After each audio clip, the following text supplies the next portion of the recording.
Доброго дня вам! Я Мурат бин Муслим, и вы на канале Курдское просвещение. Сегодня я хотел сделать обзор книги «Материальная культура курдов XIX и первой половины XX веков». Это уникальная книга, где путем исследований и изучений собран большой материал, касающийся курдов. Но вначале пару слов об авторе. А автором этой книги является Аристова Татьяна Федоровна. Родилась 16 августа 1926 года в городе Москва в семье известного русского слависта и востоковеда Федора Аристова. Умерла в 2003 году в городе Москва.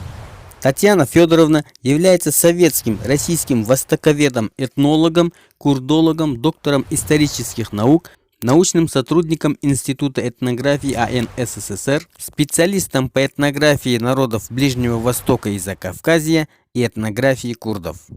А теперь о книге. В книге подробно описывается быт и культура курдов, использовав при этом архивные данные, музейные данные, полевые исследования и литературные исследования. Книга имеет главы поселения, жилище, убранство и интерьер, женская одежда, мужская одежда, украшения, ношение оружия, детская одежда, пища и способы ее приготовления, хозяйственная утварь и многое другое. И все это сопровождается фотографиями и иллюстрациями. Вот, например, традиционные курдские орнаменты.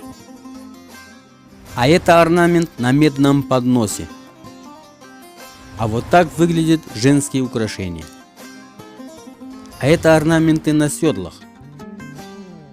А это архитектурные орнаменты. А это способ завязывания женского пояса.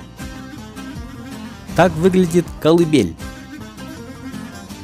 Мужская куртка. Обувь.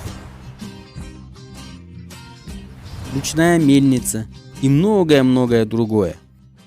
Поистине это золото, а не книга. Задумайтесь, друзья, Татьяна Федоровна Аристова потратила всю свою жизнь на изучение курдского быта. Я всем советую прочитать эту книгу. Ссылку я оставлю в описании.